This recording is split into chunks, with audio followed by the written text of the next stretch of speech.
നമസ്കാരം. നമ്മുടെ ഇന്നത്തെ വീഡിയോയിലേക്ക് നിങ്ങൾക്ക് എല്ലാവർക്കും സ്വാഗതം. ഇന്ന് നമ്മൾ ആദ്യമായിട്ട് പൈത്തൺ പ്രോഗ്രാമിംഗിലേക്ക് ആദ്യ കാൽവെപ്പുകൾ നടത്തുകയാണ്. അപ്പോൾ ഈ കാൽവെപ്പ് നടത്താൻ വേണ്ടിയിട്ട് നമ്മൾ ചെയ്യുന്ന ഒരു ചെറിയൊരു പ്രോഗ്രാം ഉണ്ട്. ആ പ്രോഗ്രാം നമുക്കൊന്ന് എക്സിക്യൂട്ട് ചെയ്ത് നോക്കണം. അതിനെക്കുറിച്ചൊന്ന് വിശദമായിട്ടൊന്ന് പഠിക്കണം. അതാണ് നമ്മുടെ ഇന്നത്തെ ഈ ലക്ഷ്യം. അപ്പോൾ എന്തിനാണ് ഇത് ചെയ്യണമെന്ന് വെച്ച് കഴിഞ്ഞാൽ ബേസിക്കലി നമുക്ക് ഒരു മെസ്സേജ് ഡിസ്പ്ലേ ചെയ്ത് കാണിക്കണം. ഒരു ഹലോ വേൾഡ് എന്നാണ് അതിൻ്റെ പേര്. ആ മെസ്സേജ്. അപ്പോൾ ആ മെസ്സേജ് നമുക്ക് നമ്മളുടെ ഈ പറയുന്ന പ്രോഗ്രാമിംഗ് എൻവയോൺമെൻറ്റിൽ ഡിസ്പ്ലേ ചെയ്ത് കമ്പ്യൂട്ടറിൽ കാണിക്കണം. അപ്പോൾ അതിനുള്ള ഒരു ചെറിയ പ്രോഗ്രാമാണ്. അപ്പോൾ ഇത് ചെയ്യുന്നത് കൊണ്ടുള്ള ഗുണം എന്ന് വെച്ച് കഴിഞ്ഞാൽ നമുക്ക് നമ്മളുടെ കമ്പ്യൂട്ടറിൽ പൈത്തൺ ഇൻസ്റ്റാൾ ചെയ്ത് അല്ലെങ്കിൽ നമ്മളുടെ ആ പൈത്തൺ എൻവയോൺമെൻറ്റ് ഇപ്പോൾ മൊബൈലിലാണെങ്കിൽ മൊബൈലിൽ ഏതായാലും പൈത്തൺ എൻവയോൺമെൻറ്റ് വർക്കിംഗ് ആണ് എന്ന് ഉറപ്പ് വരുത്തുന്നതിന് വേണ്ടിയിട്ടാണ് ഈ ഒരു പ്രോഗ്രാം നമ്മൾ ചെയ്തു നോക്കുന്നത്. അപ്പോൾ നമുക്കൊന്ന് അതിലേക്കൊന്ന് കണ്ണോടിക്കാം.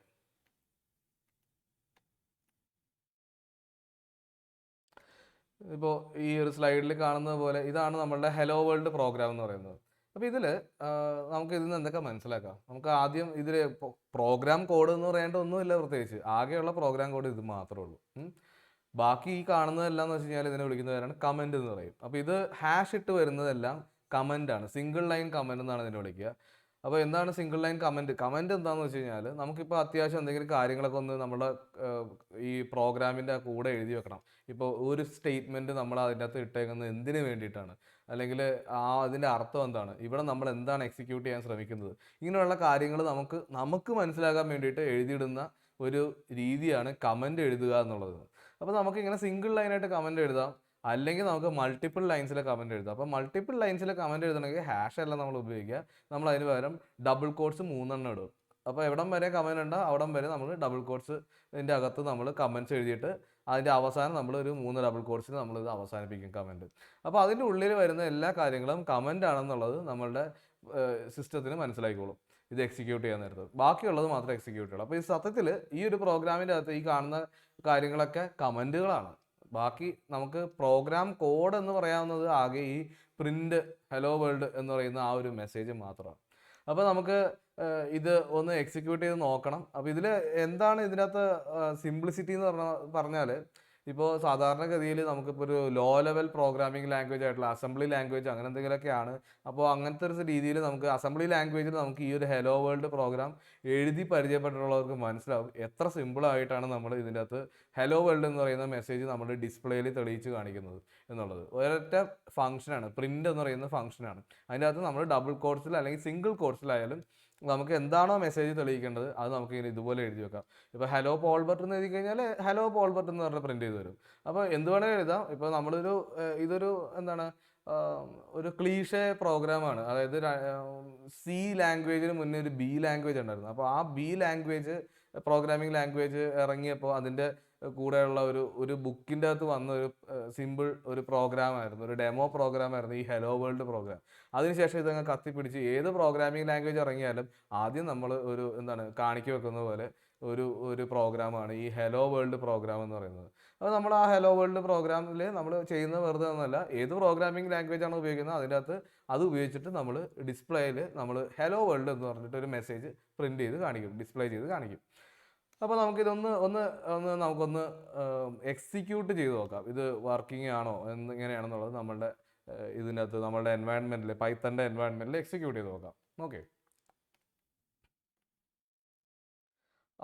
യെസ്, ഇവിടെ എത്തിയിട്ടുണ്ട്. അപ്പോൾ ഇതിൽ നമ്മൾ ഓൾറെഡി ഞാൻ ഇതിനകത്ത് കോപ്പി പേസ്റ്റ് ചെയ്ത് വെച്ചിട്ടുണ്ട് ഹലോ വേൾഡ് പ്രോഗ്രാം. ഇനി ഇതൊന്ന് ജസ്റ്റ് എക്സിക്യൂട്ട് ചെയ്താൽ മതി. അപ്പോൾ ഇത് എങ്ങനെ എക്സിക്യൂട്ട് ചെയ്യുന്നത് വെച്ചാൽ വേറെ ഒന്നുമില്ല, ജസ്റ്റ് റണ്ണ് ക്ലിക്ക് ചെയ്താൽ മതി. ഇവിടെ കാണുന്ന റൺ അങ്ങ് ക്ലിക്ക് ചെയ്ത് കഴിഞ്ഞാൽ ഇതിനകത്തുള്ള കോഡ് ഈ ഷെല്ലിൻ്റെ അകത്ത് വലതുവശത്ത് കാണുന്ന ഷെല്ലിൻ്റെ അകത്ത് എക്സിക്യൂട്ട് ചെയ്യും. ചെറിയ ചെറിയ വ്യത്യാസങ്ങളുണ്ടാവും. കമ്പ്യൂട്ടറിൽ കാണുന്ന പോലെ ആയിരിക്കില്ല നമ്മളുടെ മൊബൈലിൽ കാണുന്നത്. ആ വ്യത്യാസങ്ങൾ നിങ്ങൾക്ക് ചുമ്മാ നോക്കിയാൽ കണ്ടുപിടിക്കാവുന്നതുള്ളൂ എന്താണ് വ്യത്യാസം എന്നുള്ളത്. ഷെല്ല് ഇതൊക്കെ ഇങ്ങനെ ഒരു ടാബ് പോലെയൊക്കെ ആയിരിക്കും അതിനകത്ത് കിടക്കുന്നത്. അതൊന്നും വലിയ വിഷയമൊന്നുമല്ല. എന്തെങ്കിലും സംശയം ഉണ്ടെങ്കിൽ എനിക്ക് കമൻറ്റ് ചെയ്താൽ മതി, അവിടെ കിട്ടണില്ല എന്നൊക്കെ പറഞ്ഞാൽ ഞാൻ പറഞ്ഞുതരാം കാര്യം എന്താണെന്ന്. അപ്പോൾ എനിവേ ഞാനിതൊന്ന് എക്സിക്യൂട്ട് ചെയ്യട്ടെ. റണ്ണ് ക്ലിക്ക് ചെയ്തപ്പോഴത്തേക്ക് ഇതാ വന്നു ഹലോ വേൾഡ്. അത് മാത്രമേ ചെയ്യാൻ പറഞ്ഞിട്ടുള്ളൂ. നമ്മൾ ഹലോ വേൾഡ് പ്രിൻറ്റ് ചെയ്യാമെന്ന് മാത്രമേ നമ്മൾ ഇവിടെ പറഞ്ഞിട്ടുള്ളൂ. പറഞ്ഞ കാര്യം മാത്രമേ കമ്പ്യൂട്ടർ ചെയ്യുള്ളൂ. പറയാത്ത കാര്യങ്ങളൊന്നും ചെയ്യാൻ പോകുന്നില്ല. പറഞ്ഞതേ ചെയ്യുള്ളൂ, പറഞ്ഞത് ചെയ്യുകയും ചെയ്യും. അപ്പോൾ അതുകൊണ്ട് നമ്മൾ പറഞ്ഞ കാര്യം ഇവിടെ ചെയ്തിട്ടുണ്ട്. ഹലോ വേൾഡ് എന്ന് പറയുന്ന ഒരു മെസ്സേജ് നമുക്കിപ്പോൾ പ്രിൻ്റായി വന്നിട്ടുണ്ട്. അപ്പോൾ ഇതാണ് നമ്മൾ ഇന്ന് പഠിക്കാൻ ഉദ്ദേശിച്ച ആ ഒരു പ്രോഗ്രാം. അപ്പോൾ ആ പ്രോഗ്രാം നമുക്കൊന്ന് റീവിസിറ്റ് ചെയ്യാം. ഇതാണ് നമ്മളുടെ ഹലോ വേൾഡ് പ്രോഗ്രാം. അപ്പോൾ ഇതിൽ നിന്ന് നമ്മൾ എന്തൊക്കെയാണ് പഠിച്ചത്? നമ്മൾ പഠിച്ച കാര്യങ്ങളെന്ന് പറഞ്ഞാൽ ആദ്യത്തെ കാര്യം കമൻസ് ഉണ്ടാക്കാൻ പഠിച്ചു അല്ലേ? കമൻറ്റുകൾ എങ്ങനെ എഴുതാം, സിംഗിൾ ലൈൻ കമൻറ്റുകൾ ഉണ്ടെന്നും പിന്നെ എന്താണ് മൾട്ടി ലൈൻ കമൻറ്റുകൾ ഉണ്ടെന്നും നമ്മൾ പഠിച്ചു. അപ്പോൾ ഇതിൻ്റെ പ്രസക്തി വരുന്നതെന്ന് വെച്ച് കഴിഞ്ഞാൽ ഇപ്പോൾ വലിയ വലിയ കോഡുകൾ വലിയൊരു സോഫ്റ്റ്വെയർ ഒക്കെയാണ് ഉണ്ടാക്കണമെന്നുണ്ടെങ്കിൽ ഇത് ഉണ്ടാക്കുന്നത് ഒരു ഒറ്റ രാത്രി കൊണ്ടൊന്നും ആയിരിക്കില്ല. കുറേ ഇപ്പോൾ 2 3 മാസങ്ങൾ കൊണ്ടൊക്കെ ആയിരിക്കും ഉണ്ടാക്കുന്നത്. അപ്പോൾ അങ്ങനെ വരുമ്പോൾ പലരും ചേർന്നായിരിക്കും ഉണ്ടാക്കുന്നത്. ഒരാളല്ല ചിലപ്പോൾ ഉണ്ടാക്കുന്നത്. ഇപ്പോൾ നമ്മൾ ഒരു ടീം വർക്കായിട്ടാണ് നമ്മൾ എല്ലാ സോഫ്റ്റ്വെയർ എസ്റ്റാബ്ലിഷ്മെൻറ്റ്സിലും വർക്ക് ചെയ്യുന്നത്. അപ്പോൾ അവിടെ ഒരു ടീമായിട്ട് വർക്ക് ചെയ്യുമ്പോൾ രാകേഷ് ഉണ്ടാക്കിയ പ്രോഗ്രാം ആയിരിക്കില്ല സജിത്ത് ഉണ്ടാക്കുന്നത്. അപ്പോൾ സജിത്തും രാകേഷും ഒരേ ടീമിൽ തന്നെ ആയിരിക്കും വർക്ക് ചെയ്യുന്നത്. അപ്പോൾ രണ്ടുപേരുടെയും പ്രോഗ്രാം കോഡുകൾ ചേർത്ത് വെച്ചാലേ നമ്മളുടെ ഫൈനൽ സോഫ്റ്റ്വെയർ ആകുള്ളൂ. അപ്പോൾ സജിത്ത് എഴുതിയത് എന്താണെന്ന് രാകേഷിന് മനസ്സിലാവണം, രാകേഷ് എഴുതിയത് എന്താണെന്ന് സജിത്തിന് മനസ്സിലാവണം. അപ്പോൾ അങ്ങനെ മനസ്സിലാവണമെന്നുണ്ടെങ്കിൽ ചുമ്മാ കോഡ് എഴുതി വെച്ചിട്ട് കാര്യമില്ല. അതിൻ്റെ കൂടെ ആ കോഡ് എന്താണ് ചെയ്യാൻ ഉദ്ദേശിക്കുന്നത് എന്നുള്ളതും കൂടി നമ്മൾ എക്സ്പ്ലെയിൻ ചെയ്ത് കൊടുക്കേണ്ടതുണ്ട്. അപ്പോൾ അതുകൊണ്ട് തന്നെ നമ്മൾ എന്ത് ചെയ്യുന്നത് വെച്ച് കഴിഞ്ഞാൽ ഇങ്ങനെ കമൻ്റ് എഴുതി പോകാനുള്ള ശീലം നമ്മൾ ചെറുപ്പത്തിലേ ഉണ്ടാക്കുക. കാണുമ്പോൾ ഭയങ്കര മടി പിടിക്കുന്ന ഒരു കാര്യമാണ് കമൻ്റ് എഴുതുക എന്ന് പറഞ്ഞു കഴിഞ്ഞാൽ. നമുക്ക് പ്രോഗ്രാം കോഡ് ചെയ്യാനായിട്ടായിരിക്കും കൂടുതൽ താല്പര്യം, പ്രോഗ്രാമിനെ വർക്കിംഗ് ആക്കി എടുക്കുക എന്നുള്ളതായിരിക്കും നമുക്ക് താല്പര്യം. അപ്പോൾ അത് തന്നെയാണ് ഇതിൻ്റെ പ്രശ്നവും. നമുക്ക് വലിയ വലിയ പ്രോഗ്രാമുകൾ ഇപ്പോൾ നമ്മൾ ഒരു തവണ എഴുതിയിട്ടുണ്ട്, ഒരു പ്രോഗ്രാം എഴുതി, പക്ഷേ അതിനുശേഷം നമ്മൾ വളരെ കാര്യമായിട്ടൊക്കെ എഴുതുന്ന പ്രോഗ്രാം നമ്മൾ കുറച്ച് കാലം കഴിഞ്ഞിട്ട് നമുക്ക് നോക്കിയിട്ട് മനസ്സിലാവണമെന്നുണ്ടെങ്കിൽ എന്ത് ചെയ്യും? അത്രയും എഫേർട്ട് നമ്മുടെ വേസ്റ്റ് ആണ് അല്ലേ? പിന്നെയും നമ്മൾ ആ പ്രോഗ്രാം പഠിക്കാൻ വേണ്ടി നമ്മൾ ഒരുപാട് സമയം കളയണം. അപ്പോൾ ഇതെല്ലാം സോൾവ് ചെയ്യാനായിട്ടുള്ള ഒരു വഴി എന്ന് വെച്ചാൽ നമ്മൾ പ്രോഗ്രാമിങ്ങിൻ്റെ ഇടയിൽ കമൻറ്റ്സ് എഴുതി പോകാണ്ട് ശീലിക്കുക എന്നുള്ളതാണ്. അപ്പോൾ അതാണ് നമ്മൾ ഈ ഈ ഒരു കമൻറ്റ് എന്ന് പറയുന്ന സംഭവത്തിൻ്റെ ഒരു പ്രസക്തി എന്ന് പറയുന്നത്. ഓക്കെ, നമുക്ക് അതുപോലെ തന്നെ അനാവശ്യമായ കോഡുകൾ എന്തെങ്കിലും കിടപ്പുണ്ടെങ്കിൽ ഇപ്പോൾ പ്രിൻറ്റ് ഹലോ വേൾഡ് എന്ന് പറയുന്ന ഈ ഒരു സ്റ്റേറ്റ്മെൻറ്റ് എനിക്കത് ആവശ്യമില്ല, എനിക്കതൊന്ന് കളയണം എന്നുണ്ടെങ്കിൽ ഇതിൻ്റെ ഫ്രണ്ടിൽ കൊണ്ടുവന്നിട്ട് ഈ ഹാഷ് അങ്ങിട്ട് കൊടുത്തു കഴിഞ്ഞാൽ അത് എക്സിക്യൂട്ട് ചെയ്യില്ല, അതിനൊരു കമൻ്റായിട്ടായിരിക്കും കാണുക. അപ്പോൾ അങ്ങനെ നമുക്ക് കമൻറ്റുകൾ അങ്ങനെ നമുക്ക് ഉപയോഗിക്കാൻ സാധിക്കും.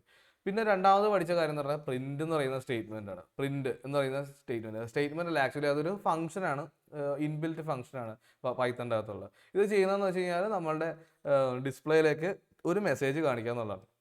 ആ മെസ്സേജ് എന്തുമാകാം, നമുക്ക് വേണമെങ്കിൽ ഇതുപോലെ ഒരു സ്ട്രിങ് ഡാറ്റ ആകാം. സ്ട്രിങ് ഡാറ്റ എന്ന് പറഞ്ഞു കഴിഞ്ഞാൽ അക്ഷരങ്ങൾ ഇങ്ങനെ കോർത്തിണക്കിയിട്ടുള്ള ഒരു ഡാറ്റ സ്ട്രീം. ഇതൊരു ഡാറ്റ ആണല്ലോ, ഇതിൻ്റെ അകത്തൊരു ഡാറ്റ അത് എക്സ്പെക്ട് ചെയ്യുന്നുണ്ട്. ഈ ബ്രാക്കറ്റിൻ്റെ അകത്ത് ഒരു ഡാറ്റ അതിന് കിട്ടണം. അപ്പോൾ ആ ഡാറ്റ എന്ന് പറയുന്നത് സ്ട്രിങ് ഡാറ്റ ആകാം, അല്ലെങ്കിൽ ന്യൂമറിക് ഡാറ്റ നമ്പർ ആകാം, അങ്ങനെ എന്ത് ഡാറ്റ വേണേലും ആകാം. പക്ഷേ രണ്ട് ഡാറ്റ മിക്സ് ചെയ്തൊന്നും വരുത്താൻ പറ്റില്ല, ഏതെങ്കിലും ഒരു ഡാറ്റ ഫോർമാറ്റിലേക്ക് മാറ്റിക്കോണം. ഇതിനെക്കുറിച്ചൊക്കെ നമ്മൾ കൂടുതലായിട്ട് കാണും. തൽക്കാലം ഒരു കാര്യം മനസ്സിലാക്കിയത് എന്താണ്, ഈ സ്ട്രിങ് ഡാറ്റയാണ് ഇപ്പോൾ ഇത് എക്സ്പെക്ട് ചെയ്യുന്നത്. ഈ ഒരു കേസിൽ ഇതിപ്പോൾ സ്ട്രിങ് ഡാറ്റ എക്സ്പെക്ട് ചെയ്തിട്ടുണ്ട്. ഹലോ വേൾഡ് എന്ന് പറയുന്ന സ്ട്രിങ് ആണ് നമ്മൾ കൊടുത്തത്, അത് അങ്ങനെ ഡിസ്പ്ലേ ചെയ്ത് കാണിക്കുക.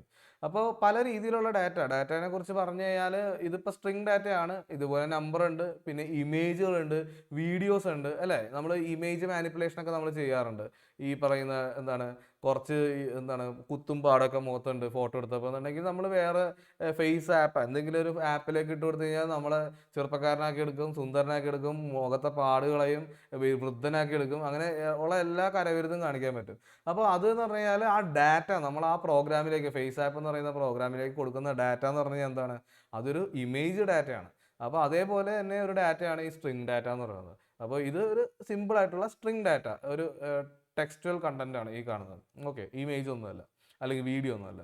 അപ്പോൾ അതാണ് ഇവിടെ നമ്മളിപ്പോൾ കൊടുത്തിട്ടുള്ളത്. അപ്പോൾ നമ്മളൊരു 3 കാര്യങ്ങളാണ് പഠിച്ചത്. കമൻറ്റ് പഠിച്ചു, പ്രിൻറ്റ് ഫംഗ്ഷൻ എങ്ങനെ ഉപയോഗിക്കാം എന്നുള്ളത് പഠിച്ചു. പ്രിൻറ്റ് ഫംഗ്ഷൻ എന്ന് പറഞ്ഞു കഴിഞ്ഞാൽ നമുക്ക് എന്തെങ്കിലും മെസ്സേജ് യൂസർക്ക് കാണിക്കാൻ വേണ്ടിയിട്ടുള്ള ഒരു വഴിയാണ് പ്രിൻറ്റ് ഫംഗ്ഷൻ.